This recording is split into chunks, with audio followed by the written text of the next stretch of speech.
Every year I preach a Mother's Day sermon, but to be completely honest with you, this year just felt really challenging. It's possible it's because I haven't seen my mother a whole lot. I think I saw her twice in this uh, just about a year now.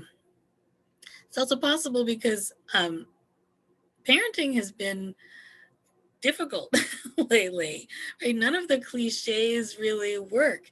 It's just not any of us who have young children at home. It just isn't parenting like it's ever been before. And so I was having a hard time writing this sermon. Right, Thursday is my writing day. I didn't have a single word. Friday came along. It really wasn't looking any better.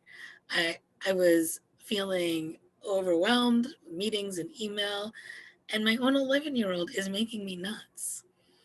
So, here I was. I know I have to write this sermon, and I'm looking for these sweet stories I could tell, right? Remembering this Mother's Day picnic.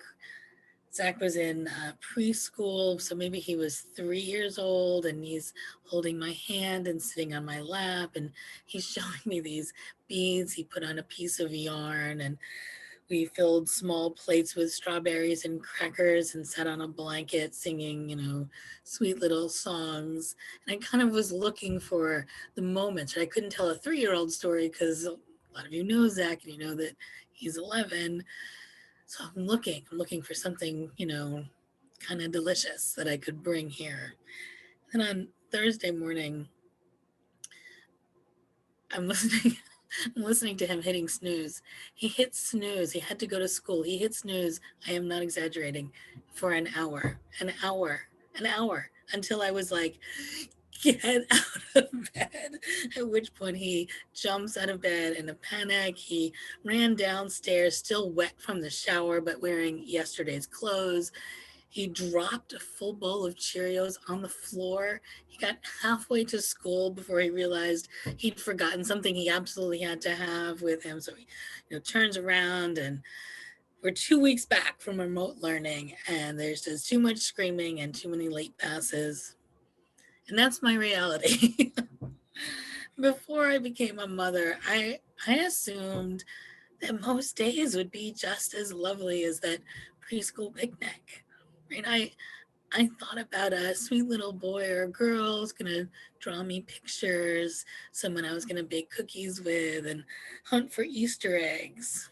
Mother's Day would be a festival of gratitude and love as we celebrate the bliss of domestic life. And of course, it wouldn't just be Mother's Day, it'd be birthdays and holidays, weekends and evenings as we sit around a dinner table, recapping the day's highs and lows. All right, I'm not, I'm not actually a complete Pollyanna, but I did both consciously and unconsciously think that there would be kind of this sense of completion when I had a child. I was the victim of a shared fantasy that our culture has perpetrated for centuries: baseball, motherhood, and apple pie. I understood the implications a few days after Zach, my son, was born. I got a card from one of my sisters in law that read, "Now life really has meaning." Really? My life was meaningless until that moment? What pressure for a little baby. And what a waste of time. My entire life so easily dismissed before the birth of a child. Now, when I finally have purpose, when are women really worthless without children? Now, I'm completely sure that isn't what she meant, but it is what she said. In other words, while she might have regretted saying it, it was a window into what she and some other people think. You know, for a lot of people, Mother's Day is painful, or at the very least, it's complicated. I have a lot of colleagues today who are preaching about grief, and that makes sense. For so many, Mother's Day is dreaded, and cards like the one I got from my sister in law illustrate why. There can be an unconscious assumption that Life is meaningful if you're a parent, and that parenting means the same thing to everyone.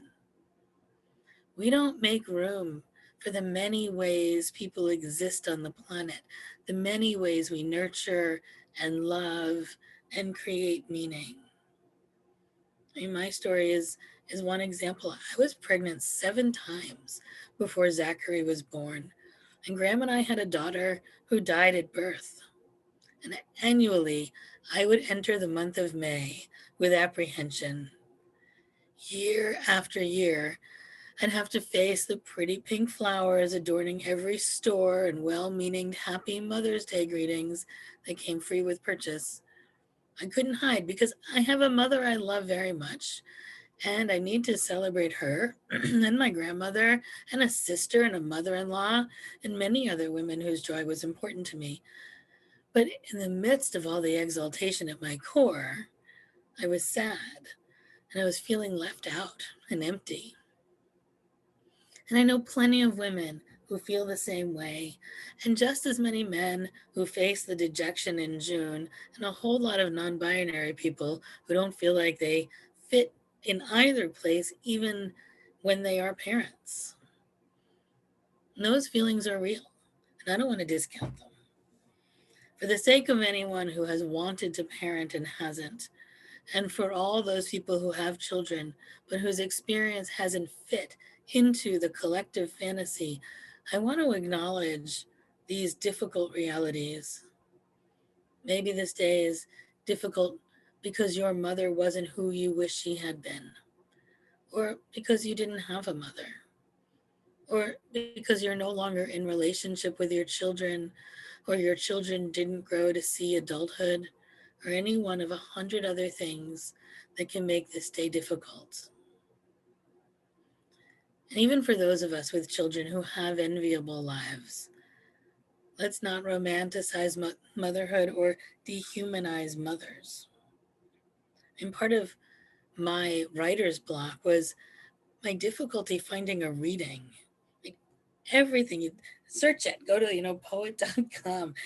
Everything that came up was just saccharine. It was sweet. It was just too much. And I get it. Honestly, my life is saccharine sweet sometimes too. But there is more than that. It's not all rosy and sentimental.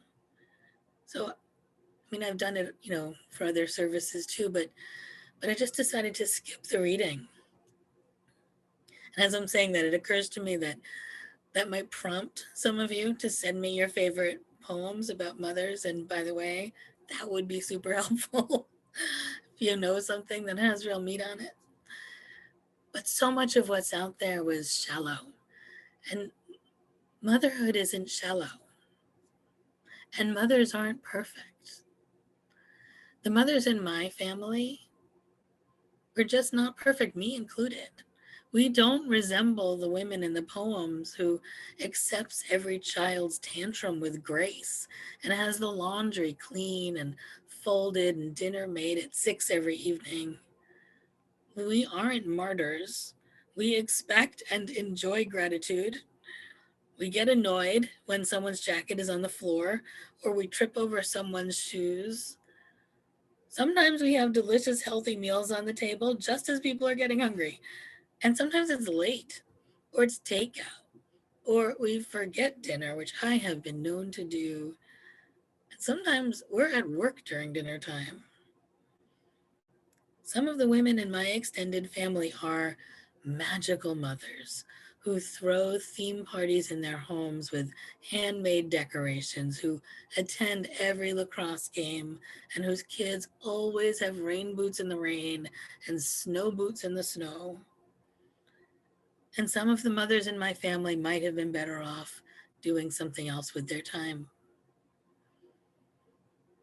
I don't think we should dehumanize all those women who are mothering the best they can.